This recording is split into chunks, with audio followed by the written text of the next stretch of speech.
Now we will calculate the time taken by the ball from the point B to reach before it hits the ground. It will hit the ground with a maximum velocity before coming to halt.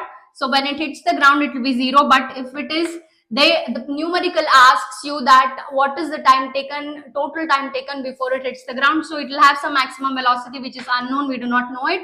Here the initial velocity will become 0 from, because it is starting its journey from the highest point towards the ground. The total distance traveled is 45 meters. The acceleration is g. Why is it g? Because the motion and acceleration due to gravity are in the same direction, so you assume it to be plus g. So what is the formula that you can use? So the total distance v naught into t plus half at square is the formula. Phi is 45, v naught is 0, this quantity gets 0. This will be plus because acceleration is in the same direction.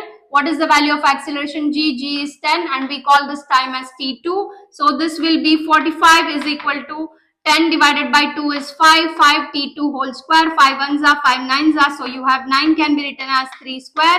This is equal to t2 square, right? So square and square gets cancelled. So the total time taken from the point B to before it hits the ground is 3 seconds. So what is the total time taken?